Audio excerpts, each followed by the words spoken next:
Anak, pasensya ka na ha kung hindi ka na makakapag-aral pang muli.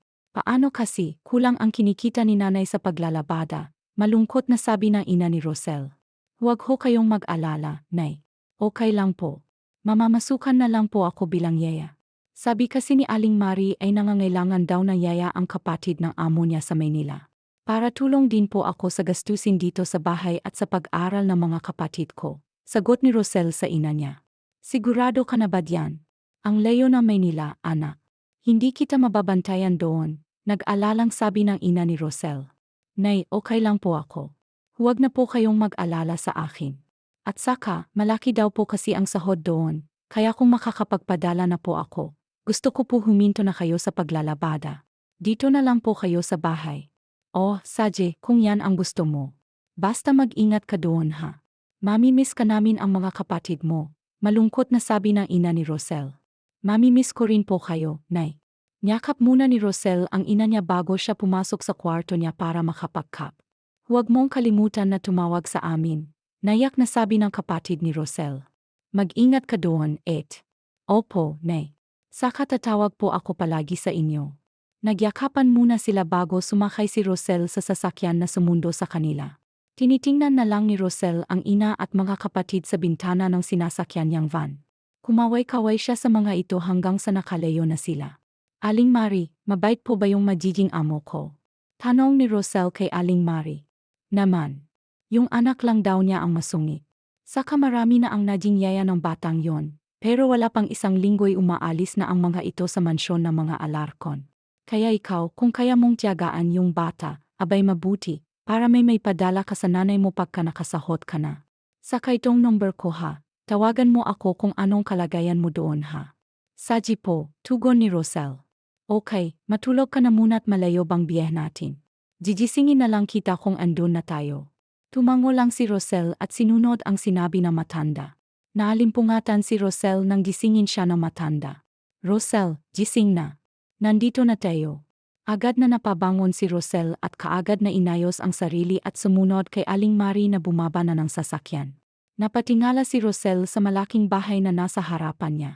Ang yaman po pala ng amo ko, Aling Mari, sabi niya sa matandang kasama. Tama.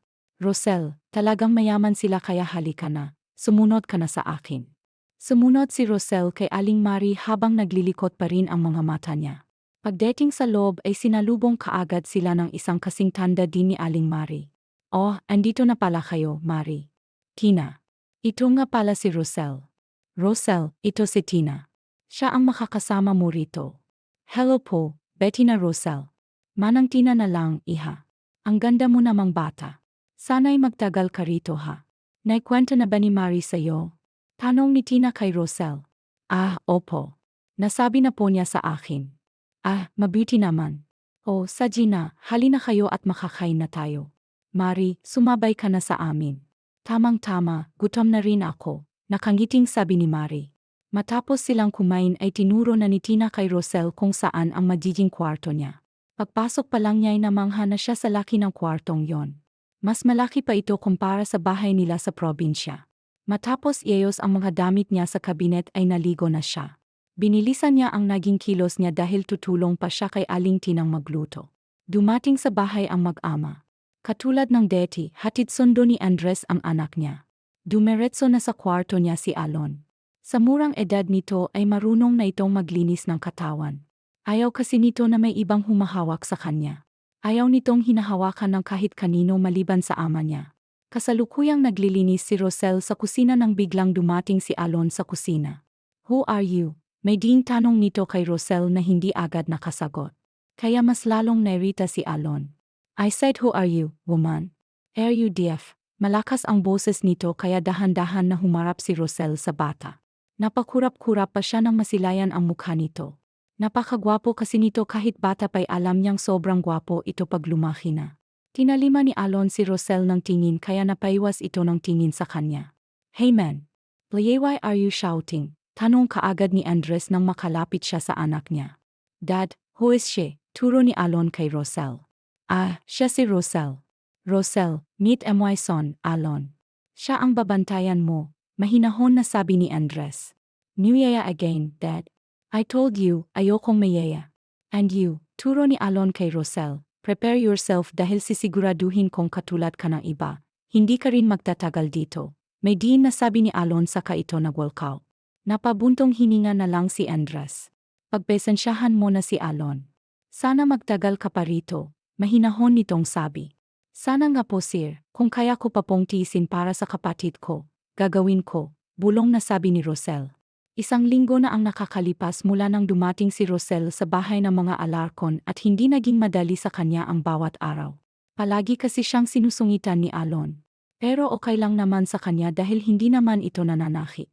Senyorito Alon, katok ni Rosel sa kwarto nito pero walang sumasagot kaya binuksan na lang niya ito na walang pahintulot. Pagpasok niya sa kwarto ay malinis ang bawat paligid nito. Wala kang makikitang kalat. May nakalatag na rin na uniform sa kama nito. Dinig ni Rosel ang lagaslas ng tubig kaya alam niyang nasa loob ng banyo si Alon. Habang hinihintay niya ito na lumabas ay inilibot muna niyang tingin sa buong kwarto hanggang sa dumapo ang tingin niya sa isang painting na nakasabit. Nilapitan niya ito kaya kita niya ang magandang mukha ng babae na nakapinta. Ang ganda naman niya, mahinang sambit ni Rosel habang nakatingala sa painting na nakasabit. She's my mom. Napaigtad si Rosel nang biglang nagsalita si Alon. Halika rito at ako na ang magpapakain sa'yo, nakangiting sabi ni Rosel. Sinubuan ni Rosel si Alon habang ganado naman itong kumakain. Why are you smiling, yaya? Nagtatakang tanong ni Alon kay Rosel. Mas lumawak pa ang ngiti ni Rosel nang magsalubong ang kilay ng alaga niya. Wala lang. Ang cute mo kasing tingnan habang kumakain, nakangiting sagot ni Rosel. Tila kinikilig naman si Alon nang purihin siya ni Rosel dahil namumula ang pisngi nito na animo inahuli ng crush niya. Napahalakhak pa si Rosel sa reaksyon ni Alon. Habang sa may pinto ng kusina ay nakasandal si Manang Tina na nakikinig sa dalawa, batid niyang unti-unti nang nakukuha ni Rosel ang loob ni Alon. Dasal niya ay tuluyan na niya itong may balik sa deti. Gabi na nang dumating si Andres sa bahay dahil may duplicate naman siya sa mga susi ng bahay ay mabilis niyang nabuksan ang pinto na hindi na ginigising pa ang mga katulong niya. Dahil 11 na ng gabi ay wala ng tao sa sala kaya dumiretso na si Angel sa kusina para uminom sana ng tubig pero kaagad siyang napahinto sa paghakbang nang may maaninag siyang tao sa kusina. Rosel, sambit ni Andres sa pangalan ni Rosel. Ay kabayo. Nabitawan ni Rosel ang hawak niyang baso at napahawak siya sa dibdib niya dahil sa gula. Sorry sir, Sir Andres. Nagulat lang po ako, hingi niya ng paumanhin sa amo niya. Lilinisin ko na lang po muna. Akmang hahawakan ni Rosel ang basag na baso nang pigilan siya ni Andres. Ako na ang bahala dito. Magpahinga ka na, Rosel. Maaga ka pa bukas, sabi nito. Baka kailangan ka ni Alon. Saji po sir, pasensya na po talaga. Sabi ni Rosel at umalis na sa kusina. Kinabukasan ay maagang bumisita si Joaquin, ang kaibigan ni Andres. Naabutan niyang naglalaro si Alon sa garden kasama si Rosel. Hey dude, bati niya kay Andres at nag-appear sila nito. Ang aga mo yata, bro, bati din ni Andres sa kaibigan niya. May importante lang akong sasabihin sa'yo, sabi ni Joaquin kay Andres. Ano naman yon? Tanong ni Andres. Nakita ko si Mabel kahapon. Sagot ni Andres kay Joaquin habang na kay Mabel pa rin ang tingin niya. Ibangha siya, bro. Dahil ang ganda niya ha. Parang hindi yan ni Alon, eh. Pwede ko ba yang ligawan? Sigurado akong sasagutin ako kaagad yan. Nakangising sabi ni Joaquin. Hindi ka pwedeng manligaw sa kanya. Daddy is right, Tito. Dahil ayoko. Kailan ka pa naging possessive, Alon? Natatawang tanong ni Joaquin. Now lang, maikling sagot ni Alon. Nagtawa na naman ang magkaibigan sa inasal ni Alon. Simula kasi na mamatay ang mumi nito ay hindi na nila itong nakita o narinig na may gusto siya sa mga yaya niya. Gayon lang nakita kasi nito ang pagmamahal ni Rosel sa kanya na parang sa mumi niya at dahil uhaw sa pagmamahal ng isang ina si Alon kaya daling nakuha ni Rosel ang loob nito. Gabi na nang umuwi si Joaquin habang si Rosel ay inayos na ang kwarto ni Alon para ready na ito pag gusto na nitong matulog. Pagkatapos ay lumabas na siya sa kwarto ng alaga niya. She's beautiful, puri ni Andres kay Rosel nang makita nila itong bumababa ng hagdan. I know, maikling sagot ni Alon.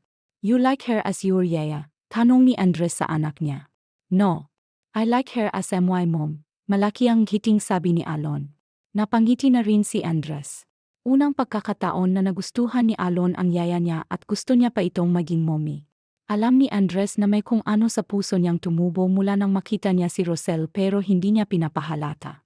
Ayaw kasi niyang madamay si Rosel sa naging buhay niya. Alam niyang marami ang gustong pabagsakin siya kaya palagi siyang nag-ingat. Maaga pagising na si Rosel para maghanda ng baon ng alaga niya. Kasalukuyan siyang nagbabalot nang dumating si Alon. "Oh, senyorito.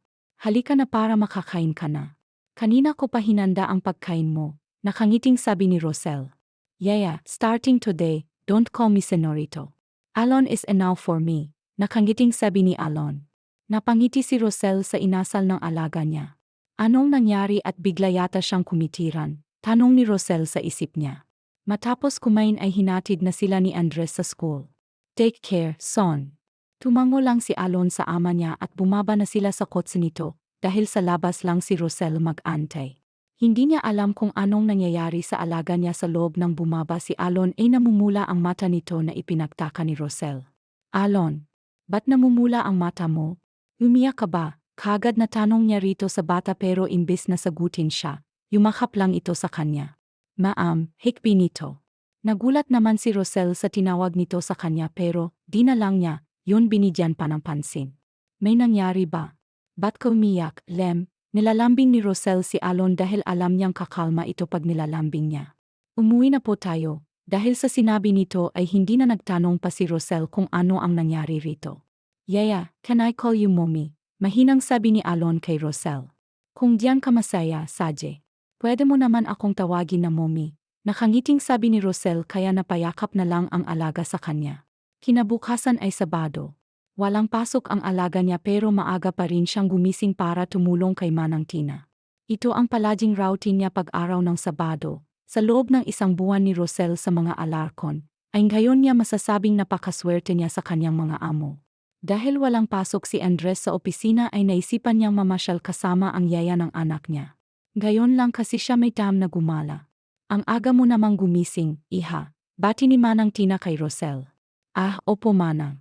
Tutulong lang po kasi ako sa inyo sa paglilinis," magalang na sagot ni Rosel. "Ah, ganoon ba? O Saji, pero magkap ka muna bago tayo magumpisa." Nakangiti namang sinunod ni Rosel ang matanda. Pagkatapos ay nagumpisa na siyang maglinis habang si Manang naman ay nagluluto. Matapos maglinis ay kurtina naman ang tinrabaho ni Rosel. Pinalitan niya ang mga kurtina. Nakatayo siya sa isang upuang plastik. "Rosel," tawag ni Andres sa dalaga. Dahil sa gulat ni Rosel, biglang nausog ang upuan kung saan siya nakatayo. Bigla siyang nawalan ng balance kaya napapikit na hinintay na lang niya ang pagbagsak niya sa sahig. Dahil mabilis kumilos si Andres ay mabilis niyang nahapit sa biwang si Rosel kaya naamoy niya ang mabangong amoy nito na nanunuot sa ilong niya. Hindi napigilan ni Andres na titigan ang maamo at magandang mukha ng dalaga ng gayon ay nasa bisig niya. Mula sa mahaba nitong pilikmata, sa maliit nitong matangos na ilong, at maninipis nitong labi na namumula pa na anim mo'y nilagyan ng lipstick. Lihim na napalunok si Andres sa nakita niya. The heck? Mura niya sa kanyang isipan dahil may kung anong nabuhay sa katawan niya nang maramdaman ni Rosel na hindi siya bumagsak. Ay mabilis siyang nagmulat ng mata kaya nagtagpo ang tingin nilang dalawa ni Andres. May kung ano ang bumara sa lalamunan ni Rosel nang magtagpo ang mga mata nila ni Andres. Akmang magsasalita sana siya na may tumikim sa likuran nila kaya mabilis na napatayo si Rosel. "Pasensya na ho, Sir Andres. Nagulat lang ho ako." Hingi niya ng paumanhin sa amo niya habang namumula sa hiya. Pansin naman yun ni Andres kaya lihim itong napangiti sa reaksyon ng dalaga. "It's okay, Rosel. Kasalanan ko rin naman. Pasensya ka na kung nagulat kita." "Okay lang po, Sir. Saji po, maiwan ko na po muna kayo." Nahihiyang iniwan ni Rosel si Joaquin at si Andres sa sala. Ang ganda ng eksenang nadatnan ko kanina. Pangaasar ni Joaquin kay Andres. "Anong meron at maaga kayata?" Tanong ni Andres kay Joaquin na hindi pinansin ang sinabi nito. "O naman syempre. Saturday ngayon at wala kang pasok kaya dito muna ako. Makikikain," nakangiting sabi ni Joaquin. "Kailan pa naubusan ang isang Joaquin natividad ng bigas?" Seryosong sabi ni Andres. "Eto naman, nakikikain lang nagtatampong sabi ni Joaquin. Napabuntong hininga na lang si Andres. Sanay naman siya sa kaibigan pero gusto niya lang talaga itong pikunin. "Fine," maikling sagot nito.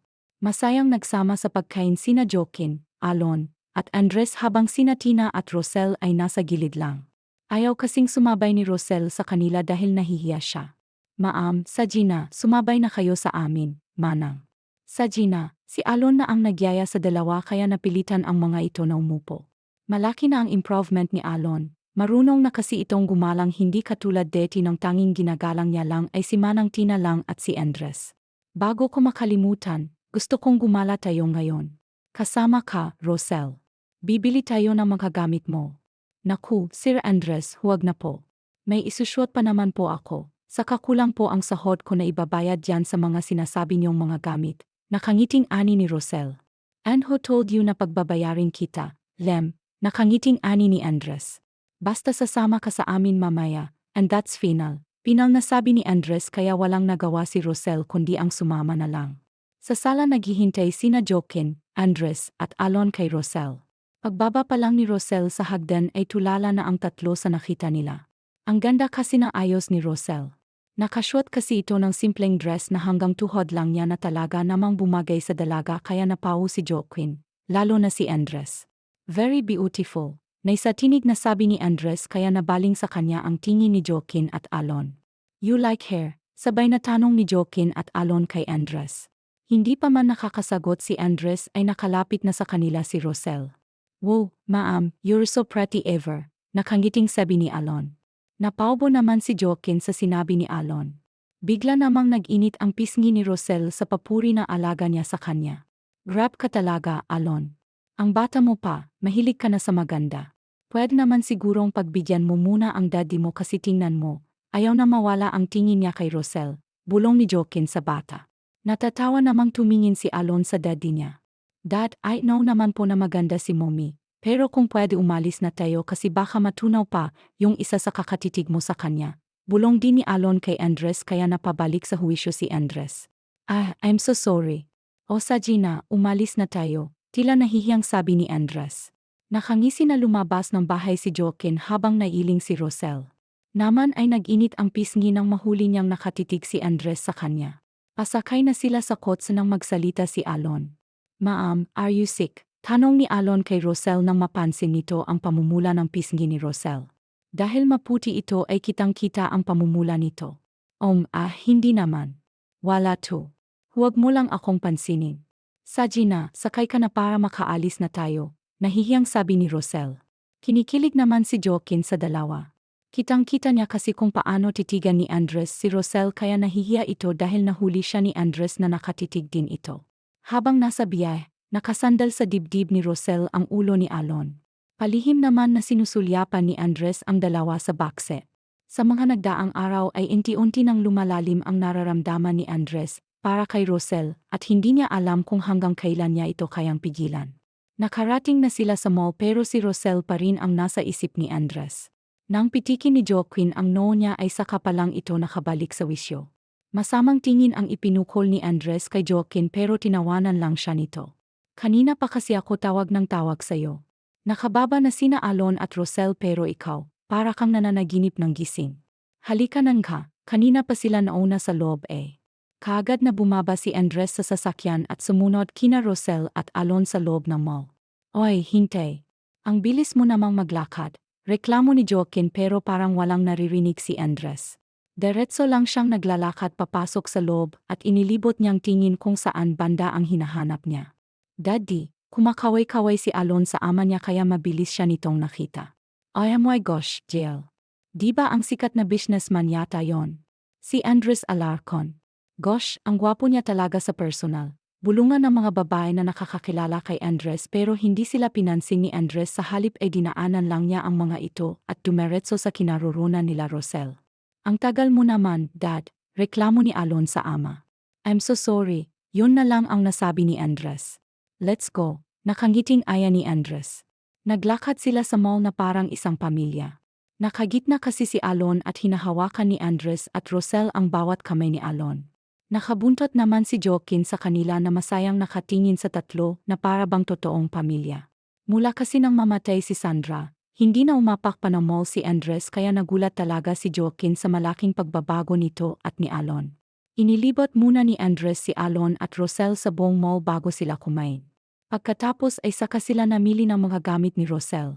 Sir, ang dami-rami naman po nito at ang mamahal pa Nag-alangan kasi si Rosel na tanggapin yon. Normal lang yan sa kanya, Rosel. Kahit nga ubisin pa niyang lahat ng laman ng mall ay okay lang basta para sa'yo. Ganoon kakalakas sa kanya. Nakangisi pa si Joaquin habang nagsasalita. Hindi naman naintindihan ni Rosel kung anong ibig sabihin ni Joaquin kaya siniko siya ni Andres sa tagiliran dahilan para mapayuko ito. Tito, are you alright? Tanong ni Alon na makitang nakayuko si Joaquin. Yes, Alon. Okay lang ako, don't worry, nasasaktang sabi nito. Let's go, ayan ni Andres. Siya na ang nagdala sa mga pinamili nila para kay Rosel. Nakasunod naman sina Rosel, Alon, at Joaquin sa kanya. Pagdating sa bahay nila'y kaagad na sinukat ni Rosel isa-isa ang mga pinamili nila at halos hindi siya makapaniwala sa presyo ng bawat isa nun. Bakit ang mahal naman ng mga ito?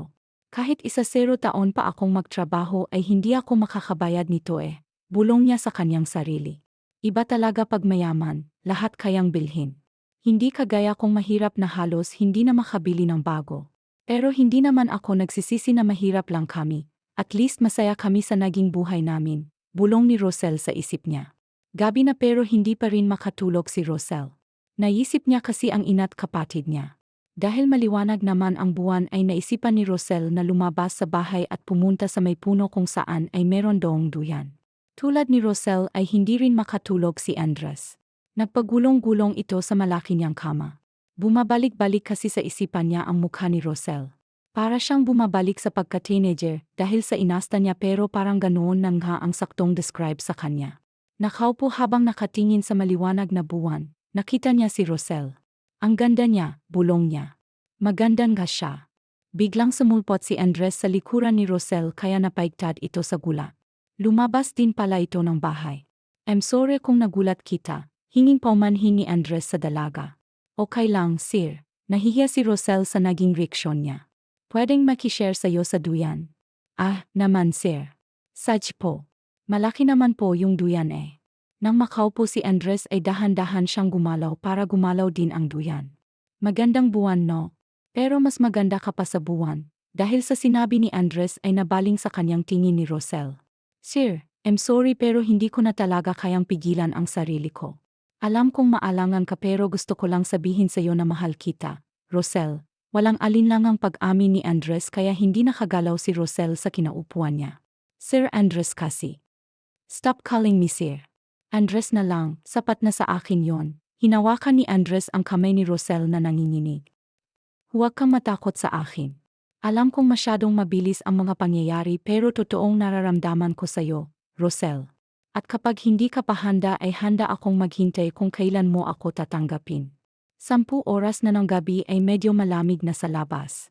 Medyo giniginaw na rin si Rosel nang makita ni Andres ang dalaga na nilalamig na ay hinubad niya ang suot niyang jokenet at pinashuot dito kay Rosel. Pumasok na tayo sa loob, malamig na rito sa labas.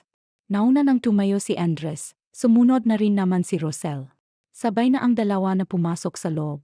Habang nasa kwarto niya ay biglang naisip na Rosel ang sinabi ni Andres sa kanya. Hindi niya alam kung dapat ba niya itong pagbigyan gayong alam naman niyang lupa siya at langit si Andres. Kahit may nararamdaman siya sa amo niya ay hindi niya alam kung amin din ba siya dito. Kinabukasan, pagkagising ni Rosel ay mabilis siyang naligo bago pumunta sa kusina.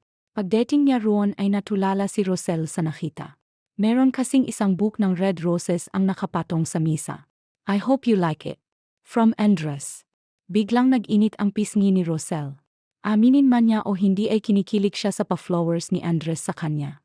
Mabilis lang na nagdaan ang mga araw at naging buwan. 1 buwan na mula nang aminin ni Andres kay Rosel ang totoong nararamdaman niya. 1 buwan na rin na araw-araw siyang may bulaklak galing kay Andres hanggang sa sinagot na niya ito. Halos mapatalon si Andres dahil sa narinig niya mula kay Rosel. Really? Are you sure? Walang bawian yan ha? Totoo na yan, natatawang ani ni Andres. Natatawa namang tumango si Rosel. Naman, totoo na yan dahil mahal din naman kita at kita ko naman na sincere ka sa akin kaya. Sinasagot na kita, nakangiting sabi ni Rosel. Agad na napayakap si Andres kay Rosel dahil sa tuwa. Thank you, pangako hindi mo pagsisisihan.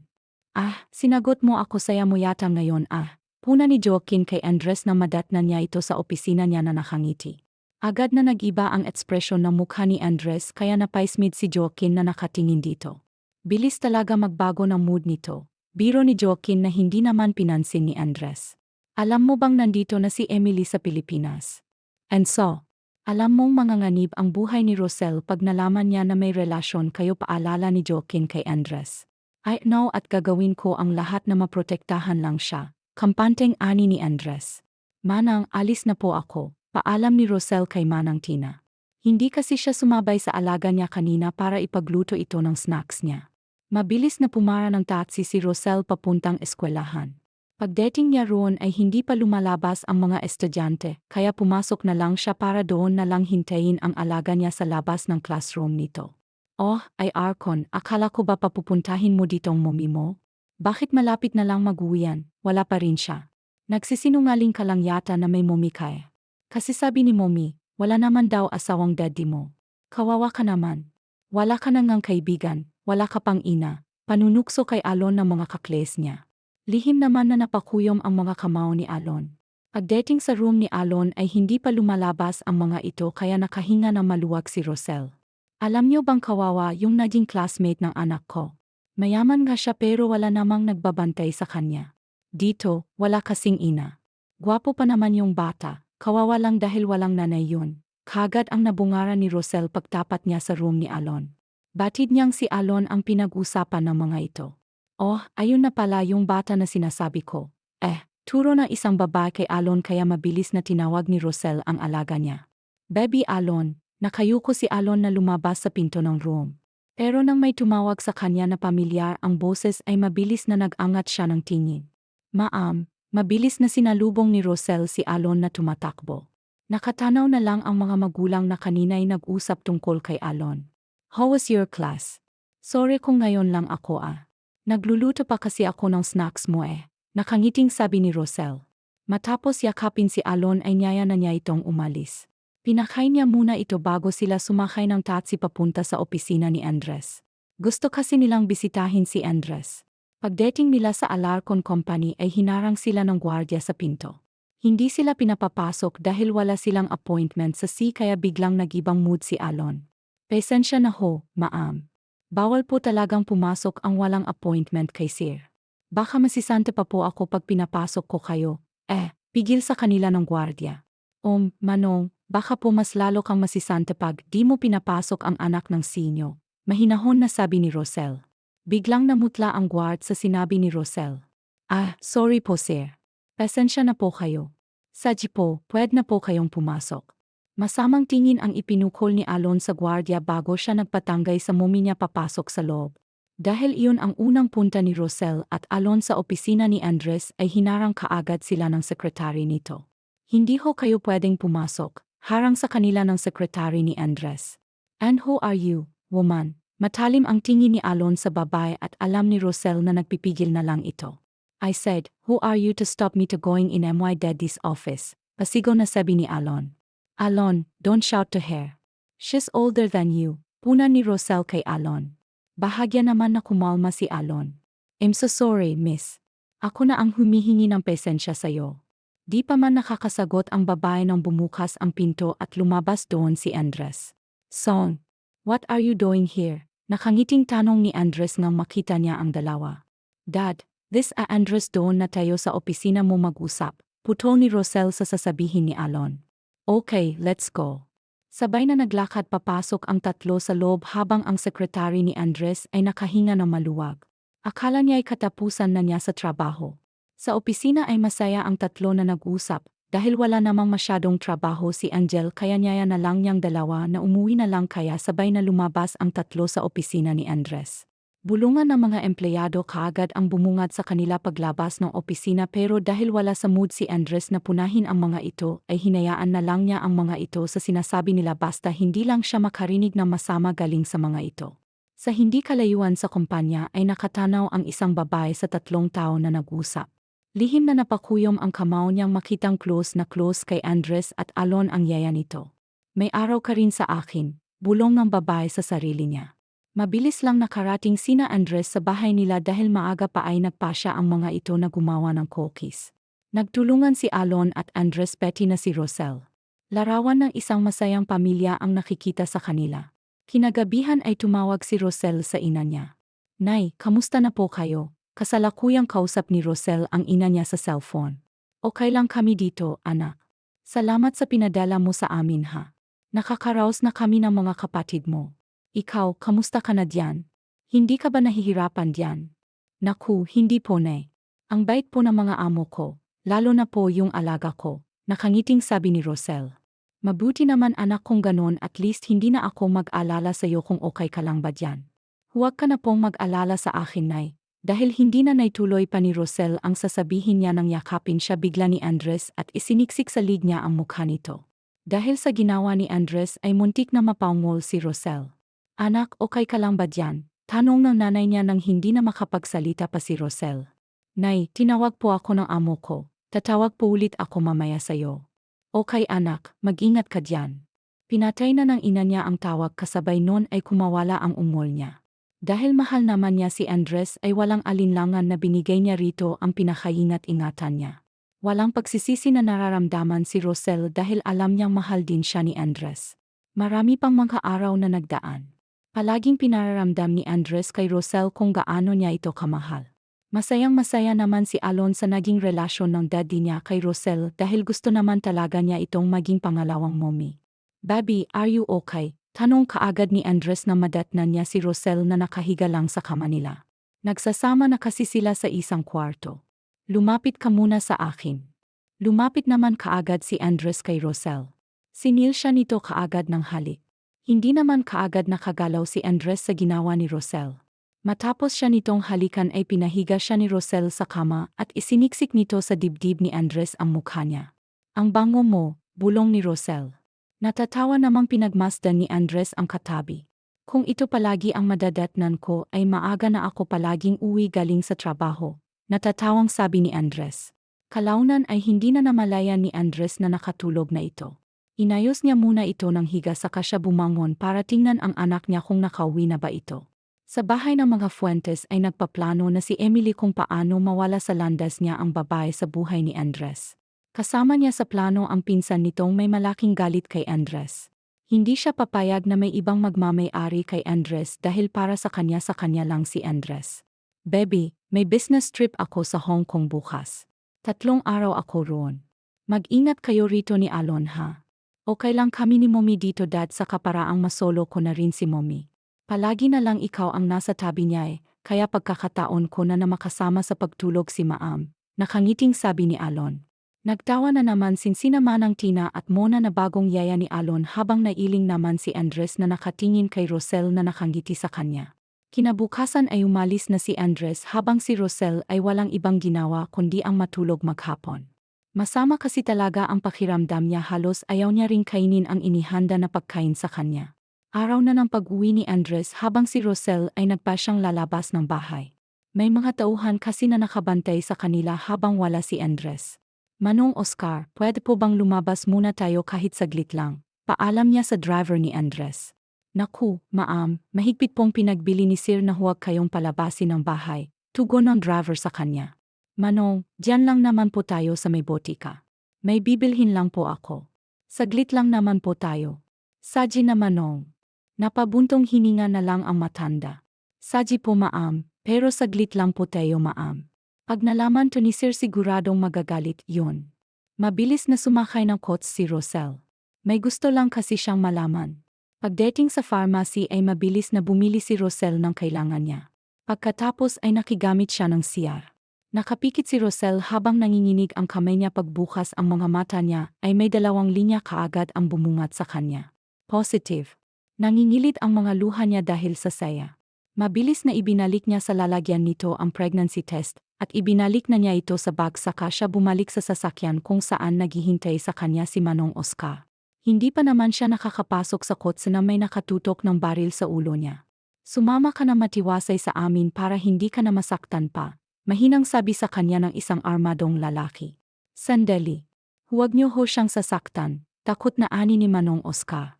Tumahimik ka matanda kung ayaw mong mauna dito sa babaeng to. Nagbabantang ani ng lalaki na may hawak kay Rosel. Sinanyasan ni Rosel si Manong Oscar na manahimik na lang. Nagsiping ang pawis ni Rosel dahil sa takot niya. Pwede ko bang makausap si Manong kahit saglit lang? Pakiusap ni Rosel sa lalaki na may hawak sa kanya. Saje, 1 minuto lang ang ibibigay ko sa'yo. Binitawan si Rosel ng lalaki pagkatapos ay mabilis na lumapit kay Manong Oscar sa sasakyan. Ma'am, makinig ka mabuti sa sasabihin ko sa'yo. Manong, ibigay mo kay Angel ang bag na to ha.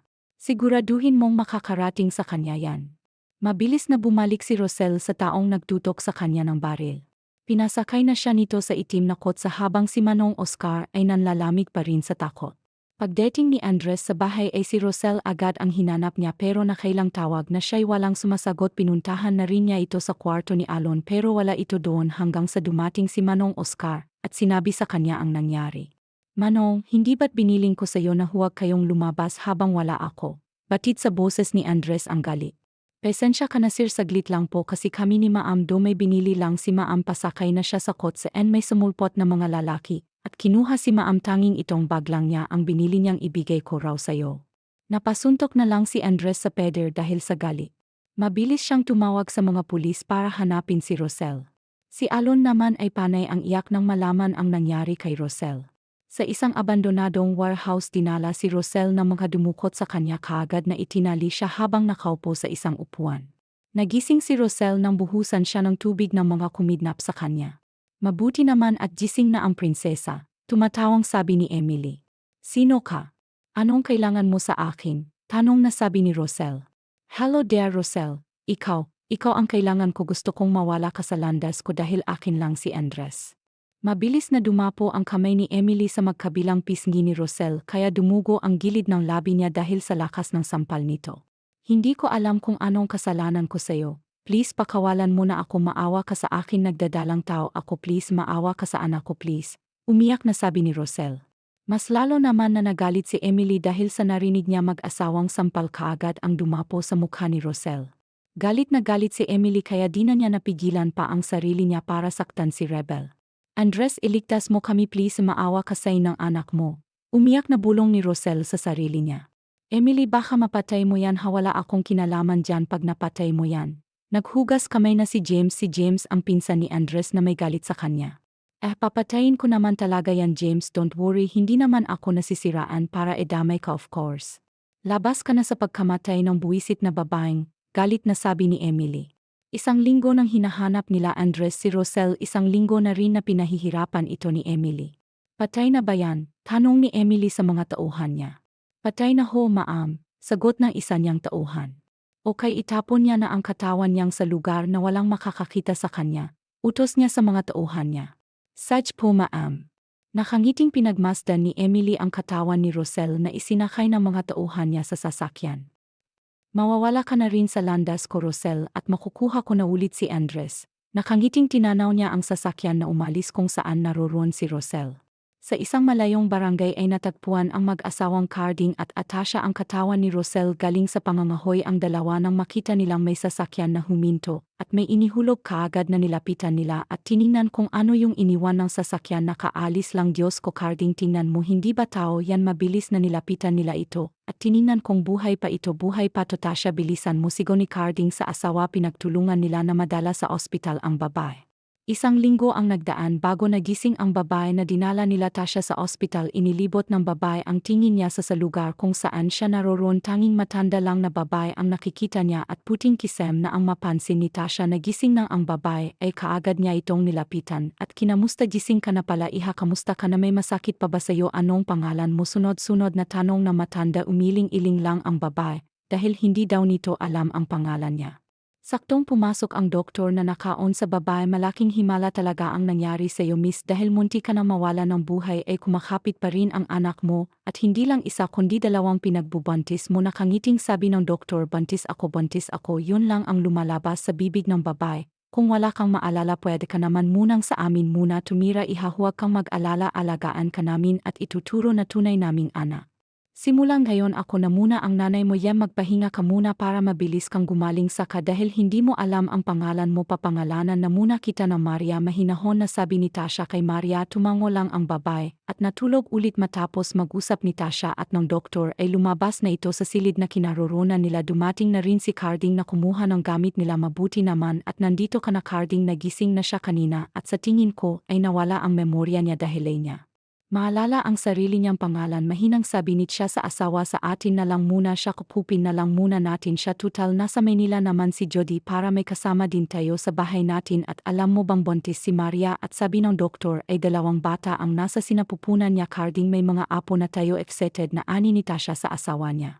At magiging maingay na ulit ang bahay natin masayang sabi ng 2 matanda sa ilang araw na pananatili ni Maria sa ospital ay unti-unti nang gumagaling ang mga sugat niya lumabas na rin ang magandang kutis niya na animoy isang anak ng mayaman 2 linggo siyang namalagi sa ospital at ngayon na ang araw na lalabas na siya pagkarating sa munting tahanan ng 2 matanda ay kaagad nila itong inasikaso para makapagpahinga ulit pasensya ka na anak ha. Malit lang itong bahay namin. Pagtiyagaan mo muna rito sa amin. Dito ka muna habang hindi pa bumabalik ang nawawala mong alaala. Malambing na ani na matanda kay Maria. Okay lang po, Nay. Salamat po sa pagtanggap ninyo sa akin. Walang anuman, basta palagi kang mag-ingat. Lalo pa at may 2 bata diyan sa sinapupunan mo na umaasa sa'yo. Mahinahon na sabi ni Tasha kay Maria. Tumango lang si Maria at umupo sa upuan. Sa bahay ng mga Alarcon ay kasalukuyang kausap ni Andres ang chief ng pulis na siyang kasama sa ginagawang investigasyon sa pagkawala ni Rosel. Pasensya ka na, Mr. Alarcon, pero malinis ang pagkakakidnap kay Miss Sanban. Kahit ang mga CCTV sa Mercury na pinuntahan niya ay walang kuha sa pagkakakidnap sa kanya. Halatang pinaghandaan ng mabuti, seryosong sabi ng pulis. Basta gawin niyo ang lahat para mahanap lang siya, Chief. Huwag kang mag-alala, Mr. Alarcon. Hanggat makakaya namin ay hahanapin namin siya. Hindi na kami magtatagal, tatawagan ka na lang namin kung may balita na. Tumango lang si Andres sa pulis at umalis na ito. Pag-alis ng pulis ay tinawagan ni Andres si Joaquin. Bro, napatawag ka. Kamusta? Bungat kaagad ni Joaquin sa kaibigan. Subukan mong i-track ang relo na suot ni Rosel. Meron yun tracking device na nakalagay. Ba't ngayon mo lang sinabi yan? Nakalimutan ko. Saj na. Pinatay na ni Andres ang cellphone. Umaasa siyang nasa mabuting kalagayan ang dalaga. Hindi pa niya nasabi sa ina nito ang totoong nangyari kay Rosel. Wala kasi siyang lakas ng loob para aminin sa ina nito ang totoo. Hapon na nang dumating si Joaquin sa bahay ni Andres. May balita na ba? Kaagad na tanong ni Andres. Inilapag ni Joaquin ang isang plastik sa harapan ni Andres. Sa bahay ni James namin yan nakuha. Sa tingin ko, kasama ang pinsan mo sa dumukot kay Rosel. Napakuyam ang kamao ni Andres dahil sa galit at wala na dito sa Pinas si James. Nasa ibang bansa na ito kanina ko lang din nalaman. Dugtong ni Joaquin sa sinasabi niya. Matapos malaman na kasabwat ang pinsan niya sa pagdukot kay Rosel ay kaagad niyang pinapublish ang picture ni Rosel. Mula sa media hanggang sa newspaper ay halos mukha ni Rosel ang makikita. Para saan pat naging mayaman siya kung hindi niya ito gagamitin para malaman ang kinaroroonan ng mahal niya. Hindi na muna niya inisip si James at Emily na siyang nagpakalat na ng pabuya. Si Andres sa makakapagturo kung nasaan si Rosel pero nagdaan na lang ang mga araw at buwan. Wala pa rin siyang balita sa dalaga. Sa bawat araw ni Andres ay palaging may kulang sa kanya. Kung dati ay maaga siyang nakakauwi galing sa trabaho, ngayon ay maghahating gabi na bago siya makauwi. Halos wala na rin siyang time sa anak niya kahit mga empleyado niya ay dehado na sa kanya. Takot ang mga ito dahil palaging parang pinagbagsakan ng langit ang mukha ng nila. Mabilis pa na lumipas ang mga buwan at naging taon. Tuluyan na nawala ng pag-asa si Andres na makita pa si Rosel. Alam na rin ng ina at kapatid ni Rosel na nawawala siya at umaasa sila na makikita pa nila ulit ang dalaga. After 5 years. Sigurado ka ba, Bes? Dahil tamang-tama naghahanap ako ng kasama ko sa coffee shop. Bes, malaki na kasi ang mga inaanak mo eh. Kailangan kong makaipon para sa pag-aral nilang dalawa. Mahinahon na sabi ni Maria sa kaibigan niyang si Cecil. O Saje, best, sumama ka sa akin bukas. Sigurado naman akong matatanggap ka kaagad eh. Mabait naman yun si Ma'am Celestine. Salamat, Bes ha? Andiyan ka palagi sa tabi ko. Naku, nagdrama na naman ang best friend ko. Para saan pat naging best friend kita ha? Paano, uwi na ako. Kita na lang tayo bukas. O sige, bes. Umuwi na si Cecil, bumalik naman sa loob ng bahay si Maria. Pagpasok niya sa loob ay nakangiti niyang pinagmamasdan ang mga anak niyang parang kailan lang ay malilit pa. Ang mga itong gayon ay ang lalaki na. Kinabukasan ay maagang naghanda si Maria. Pinaliguan niya muna ang mga anak bago pinakain. Hindi nagtagal ay dumating na rin si Cecil para sanduin siya. Ma'am Celestine, ito po ang sinasabi ko sa iyo na kaibigan ko po si Maria. Maria, ito naman si Ma'am Celestine. Nakangiting pakilala ni Cecil sa amo niya. Okay, since kilala mo naman siya, hindi ko na siya i-interviewin. Ikaw na ang bahalang magturo sa kanya ha. At mag-umpisa na siya ngayon. Salamat, ma'am, sabay na sagot ng dalawa. Iniwan na sila nito kaya nag-umpisa na rin sila. Isang buwan na mula nang makapasok sa trabaho si Maria. Masaya naman siya dahil may naipon na siya para sa kambal niya. Gusto kasi niyang sa private pag-aralin ang mga anak pag grade 1 kaya pinagbubitihan niya ang trabaho niya para sa dalawa. Sa bahay ni Andres ay gabi na naman nang nakauwi siya tulad ng deti ay nag-i-imagine na lang siya kung saan nakatayo ang dalaga sa tuwing uwi siya. Sobrang nami-miss na niya ito hanggang sa naisipan niyang pumasok sa kwarto ni Rosel. Hindi niya ginagalaw ang mga gamit doon. Kahit nililinisan ito ni Manang Tinay, nandoon pa rin ang halimuyak ng banggo ni Rosel. Inilibot ni Andres ang paningin niya sa loob ng silid hanggang sa dumapo ang tingin niya sa misa kung saan merong bag na nakalagay. Naalala niyang yun ang bag na ibinigay ni Manong Oscar sa kanya kung saan ipinabibigay ni Rosel dahil sa curious ay kinuha niya ang bag at tiningnan ang laman nito. Isa-isa niyang nilapag ang mga nandoon sa loob hanggang sa umagaw ng atensyon niya ang isang plastik na naglalaman ng kung anong bagay. Nang basahin niyang nakasulat sa plastik ay biglang bumilis ang tibok ng puso ni Andres kaagad niyang kinuha ang laman nito. Bigla na lang tumulo ang luha niya nang makitang 2 guhit ng red sa pregnancy test. Hindi na napigilan pa ni Andres ang dahil sa nakita, she's pregnant. Bakit hindi ko to inalam kaagad? I'm so sorry bebe kung sumuko ako. Garagal at umiyak na ani ni Andres. Kinuha niya ang cellphone at tinawagan kaagad si Joaquin. Bro, napatawag ka. Ipahanap mo ulit si Rosel, malakas ang kutob ko na buhay pa siya. Halat ang galing sa pagyak si Andres sandali. Bakit biglaan yata yan diba? Hindi na natuloy pa ni Joaquin ang dapat na sasabihin niya nang putulin siya ni Andres. Bro, buntis siya nang kidnapin siya. Ano sa tingin mo mararamdaman ko? Sobrang sakit sa akin nito bro, dahil ngayon ko lang nalaman na dinadala pala niya ang anak ko. Gumagaragal na ang boses ni Andres. Okay. Relax ka lang. Gagawin ko kung ano man ang gusto mo, tatawag na lang ako sa'yo. Pinatay na ni Joaquin ang tawag habang si Andres ay umiyak. Habang nasa bahay niya si Andres ay nakatutok ang mga mata niya sa kanyang laptop nang biglang tumunog ang cellphone niya. Bro, may balita ako sa'yo, bungad kaagad ni Joaquin kay Andres. Siguraduhin mo lang na good news yang sasabihin mo Joaquin. Hindi ako tumatanggap ng bad news ngayon, seryosong sabi ni Andres. Naman good news to at alam kong magiging masaya ka kapag nalaman mo ito. Sabi sa akin ni Celestine na may kahawig daw si Rosel sa coffee shop niya sa probinsya pero ang sabi hindi Marble ang pangalan kundi Maria pero parehong-pareho daw talaga sila ng mukha. Agad na napatayo si Andres sa kinaupuan niya dahil sa narinig. Biglang bumilis ang tibok ng puso niya na walang ibang makagagawa kundi si Rosel lang. Hindi magandang biro yan Joaquin, banta ni Andres kay Joaquin.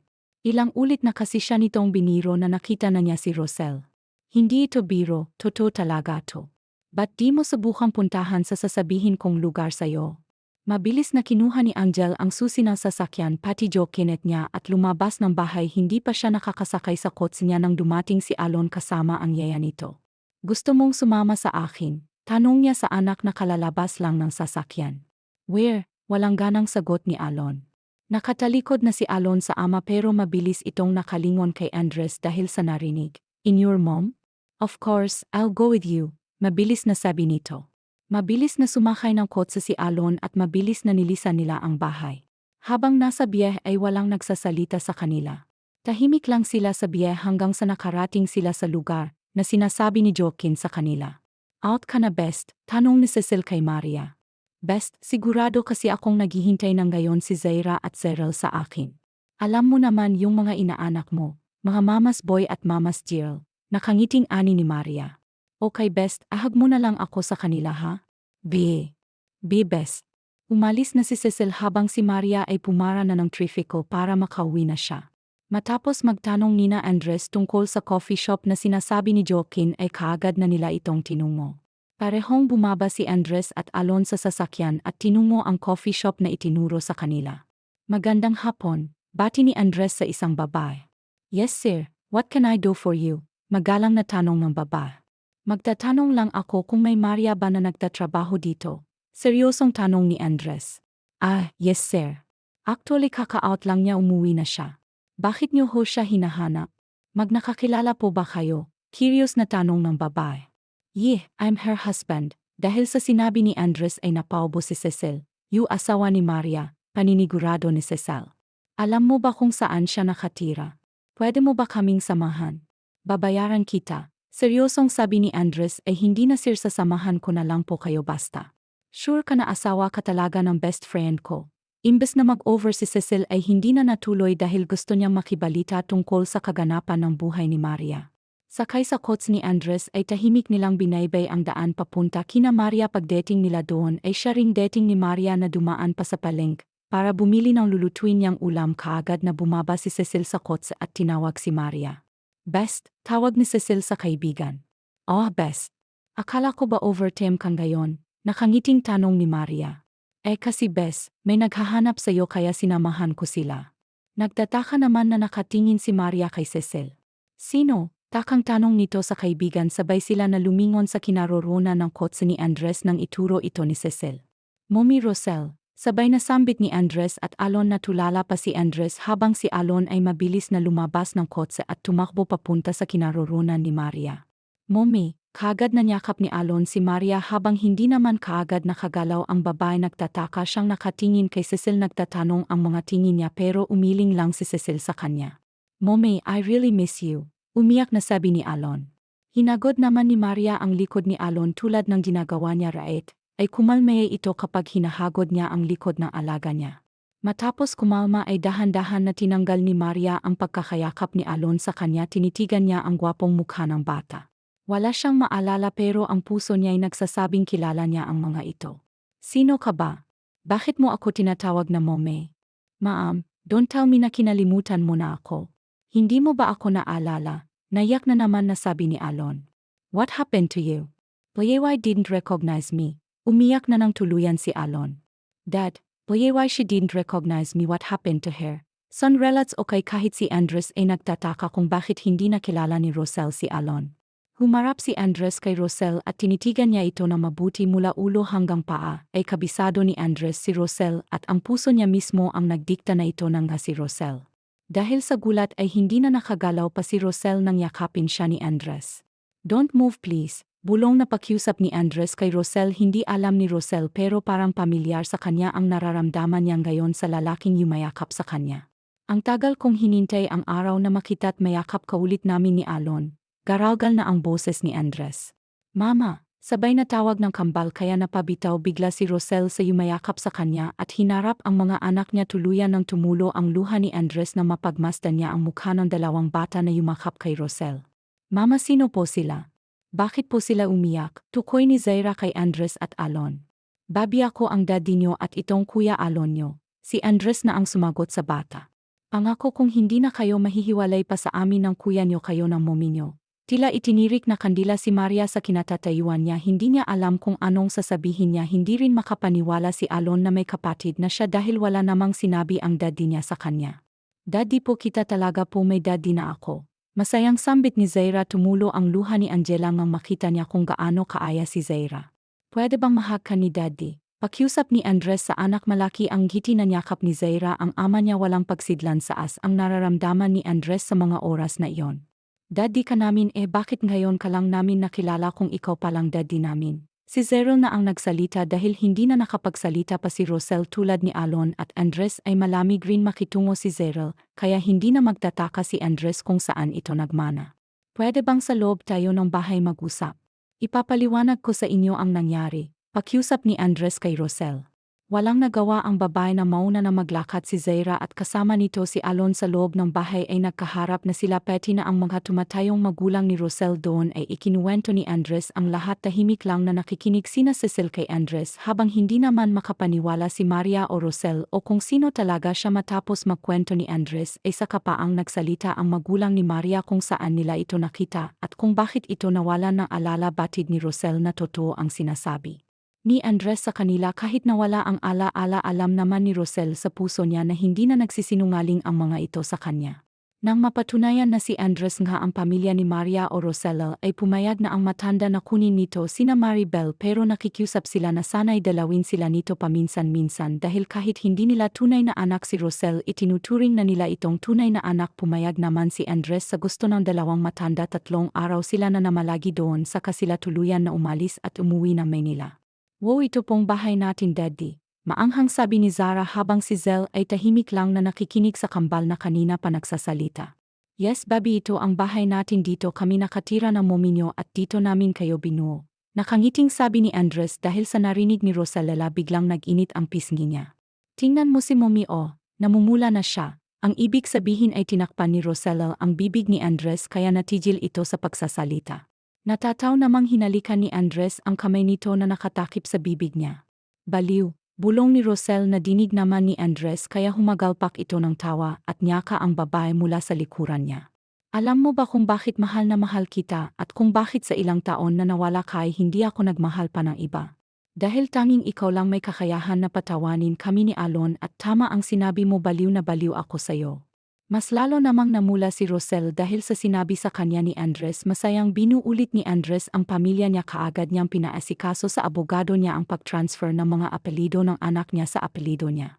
3 buwan lang ang nakaraan ay umuwi si Rosel sa kanila kasama na sina Andres at ang mga anak niya doon nag-propose si Andres at doon din sila nagpakasal umattend sa kasal sina Cecil at ang dalawang matanda na nag-aga kay Rosel nandun din si Joaquin at ang kasintahan nitong si Celestine malaki ang pasasalamat ng ina at kapatid ni Rosel na pinahanap talaga ni Andres si Rosel masaya na ang pamilya ni Rosel nakalipat na rin ito sa tahanan sa tulong ni Andres naging malupit man sa kanila ang panahon gumawa naman ng paraan ang tadhana para pagtagpuin silang ulit ang pinsan ni Andres na si James ay namatay dahil sa plane crash habang si ay tuluyan na nabaliw at kasalukuyan na nasa mental hospital pagbalik nila sa Manila ay formal nang ipinakilala ni Andres si Rosella sa publiko. Marami ang nanghihinayan kay Andres dahil kung noon wala silang pag-asa dito ano pa kayang gayon nakasal na ito sa asawa niya. Anong inisip mo? Tanong ni Andres sa asawa habang nakaupo sa may teres ng kwarto nila pinapatulog pa kasi niya ang kambal niya saka siya bumalik sa kwarto nila ng asawa niya bumalik na rin ang ala-ala ni Rosel kaya malaki ang pasasalamat ni Andres sa nasa taas na hindi nito pinabayaan ang asawa niya. Wala, gusto ko lang tingnan kung gaano ba kaganda ang buwan. Naalala kasi ni Rosel yung unang araw na umamin si Andres sa kanya. Mas maganda ka pa sa buwan mahal. Nakangiting ani ni Andres pinatayo na niya ang asawa niya at sinil ito ng masyuyong halik. Ikaw at ang mga anak ang pinakamagandang nangyari sa buhay ko. Tuluyan ang dinala ni Andres ang asawa niya sa kama at doon nila pinagsaluhan na. Kada rating pa lamang ni Isabela sa loob ng kanilang bakuran nang biglang umalingaw-ngaw ang malalakas na tunog mula sa loob ng kanilang bahay. Kasunod nito ang matitinis na sigawan ng kanyang mga magulang na tila walang katapusan. Napabuntong hininga siya, sapagkat tila ba hindi na bago sa kanya ang ganitong eksena. Sa pagmamadali, mabilis niyang binuksan ang pinto at pumasok sa loob ng bahay. Ma, pa, ano na naman po ba ang pinag-aawayan ninyo? Tanong niya sa magalang ngunit halatang may halong pagod at inis habang pumagitna sa dalawa. Yan kasing ama mo, sambit ng kanyang ina, sabay turo sa kanyang ama na halata namang nakainom dahil sa pamumula ng mukha nito. Pinatalo sa sugal ang perang dapat sana'y pambayad natin ng upa dito sa bahay. Hindi naman nagpatinag ang kanyang ama at agad na sumagot, hindi ko naman akalaing matatalo ako. Ang gusto ko lang naman ay madagdagan ang pambayad natin sa upa. Masama ba yun, single nito, dahilan upang mapailang si Isabela habang marahang tinakpan ang kanyang mga tenga sa tindi ng ingay. Pagod na siya mula sa maghapong trabaho. Ngunit ang pagbungad sa kanya ng ganitong eksena ay tila lalo pang nagpapabigat sa kanyang pakiramdam. Napailing siya habang pinipilit intindihin ang sitwasyon, ngunit nauwi lamang ito sa mas malalim na pagkadismaya. Kung gusto mo palang madagdagan ang pambayad natin sa mga gastusin, edi sana naghanap ka ng trabaho para makatulong ka naman sa amin ng anak mo. Hindi yung puro sugal ka. Lagi ka namang talo, galit na sambit ng kanyang ina, na lalong nagpainit sa sitwasyon. Hindi na napigilan ni Isabela ang sarili at itinaas ang kamay bilang senyales na gusto niyang tumigil na ang dalawa. Tama na, nakakarindi na kayo. Araw-araw na lang ganito kayong dalawa. Umaga pa lang, bago ako umalis, nagbabangayan na kayo. Pag-uwi ko, ganito pa rin. Hindi ba kayo naaawa sa akin? Maghapon akong nagtatrabaho, pagod na ako, tapos ganito pa ang bubungad sa akin. Hindi ba kayo nagsasawa sa araw-araw ninyong pag-aaway? Kasi ako, sawang-sawa na ako. Nakakasawa na kayo, mariin niyang sabi. Halos sumabog na ang emosyon habang iniwan niya ang dalawa at padabog na umakyat sa kanyang silid. Pagdating sa kwarto, inilapag niya ang kanyang bag sa ibabaw ng kabinet at saka pabagsak na naupo sa gilid ng kama. Sinapon niya ang kanyang sentido at marahang minasahe ito, umaasang mabawasan ang kirot ng kanyang ulo. Ngunit tila lalo lamang itong sumakit habang iniisip ang mga problema sa bahay, ang pambayad sa upa na umabot na sa 10,000 piso, pati na rin ang iba pang bayarin tulad ng tubig at kuryente. Kung pagkain lang ang usapan, kayang-kaya itong gawan ng paraan ng kanyang ina. Pero ang upa, saan siya kukuha ng ganito kalaking halaga, lalo pat naniningil na ang kanilang landlady. Sa gitna ng kanyang pag-iisip, narinig niya ang mahinang katok mula sa pinto ng kanyang silid. Anak, pwede bang pumasok? Mahinang tanong ng kanyang ina mula sa labas. Tumayo siya at marahang binuksan ang pinto. Pasok po kayo, aniya, pinipilit maging magalang sa kabila ng kanyang pagod. Bumalik siya sa gilid ng kama at muling naupo, habang ang kanyang ina naman ay sumunod at umupo sa tabi niya. Anak, panimula ng kanyang ina, halatang may bigat sa boses nito, gusto ko lang sanang humingi ng pasensya sa nangyari kanina. Ang iyong papa kasi, pinatabi ko lang naman yung pera dahil may pinuntahan ako, pero pagbalik ko, ayun, wala na. Natalo na niya sa sugal. Pasensya ka na talaga, anak. Pero hayaan mo, gagawan ko ng paraan para makahanap tayo ng pambayad sa upa. Siguro mangungutang muna ako sa mga kakilala ko. Alam kong inilalaan mo talaga ang perang iyon para dito sa bahay, pero wala na eh. Sira ulo kasi ang papa mo, hindi nag-iisip, anito, halatang may halong pagsisisi at pagkabigo. Tahimik na nakinig si Isabela, ngunit sa kanyang puso, ramdam niya ang bigat ng sitwasyon. Sa kabila ng lahat, alam niyang kailangan niyang maging matatag para sa kanyang pamilya. Napabuntong hininga si Isabela habang marahang isinuklay ang ilang hibla ng buhok sa likod ng kanyang tenga.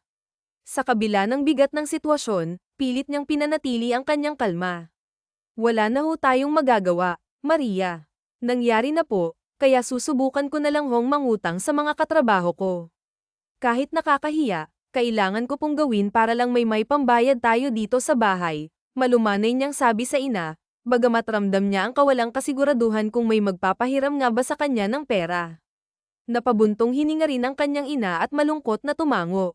Pasensya ka na talaga, anak. Pero hayaan mo, gagawan ko rin ng paraan. Sige na, magbihis ka na at magpahinga. Magluluto na ako ng hapunan natin, wika nito habang hinaplos ang kanyang buhok at hinalikan siya sa noo.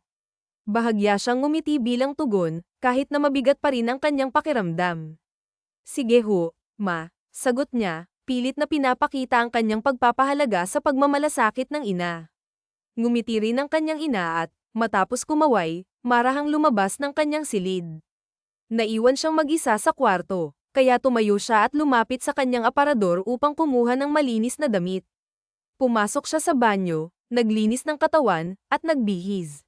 Sa kabila ng kanyang pagod, pilit niyang inisip na kailangan niyang magpatuloy para sa kanyang pamilya. Pagkalabas niya ng banyo, dumiretso siya sa kama at humiga. Ngunit hindi pa man siya nagtatagal sa kanyang pahinga, biglang tumunog ang kanyang cellphone na nakalagay sa loob ng kanyang bag. Napakunot noo siya at agad itong kinuha upang tingnan kung sino ang tumatawag. Ano na naman kaya ang kailangan ng bruhang Catalina na ito? Mahina niyang bulong sa sarili bago sinagot ang tawag. Oh, anong kailangan mo? Napatawag ka, tanong niya, halatang may halong inis, sa kabilang linya. Ang sanggit naman, may red ka ba ngayon at ganyan ka Kasenggit, biro ni Catalina, ang kanyang kaibigan. Napabuntong hininga si Isabela, pilit na pinapakalma ang sarili. Pasensya na, ang dami ko lang talagang iniisip ngayon. Si Papa kasi, pinatalo sa sugal ang perang pambayad namin sa upa ng bahay. Ngayon, hindi namin alam ni Mama kung saan kami kukuha ng pera. Idagdag mo pa ang mga bayarin sa kuryente at tubig, nai-stress na talaga ako. Baka naman may alam kang racket dyan.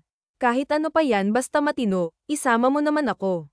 Kailangan ko lang talaga ng dagdag na kita, paliwanag niya, halatang naglalabas ng sama ng loob sa kaibigan. Kaya nga kita tinawagan, friend, kasi may racket ako para sa'yo, masiglang tugon ni Catalina. Kaya mo bang mag-waitress sa isang birthday party? Malaki ang bayad kasi per hour, hindi ka lugi. Sigurado akong makakadagdag yan sa pambayad nyo sa bills. Isa pa, birthday ng lolo ng boss mo. Bahagyang napaisip si Isabela at mabilis na tinanong, birthday ni Don Emilio.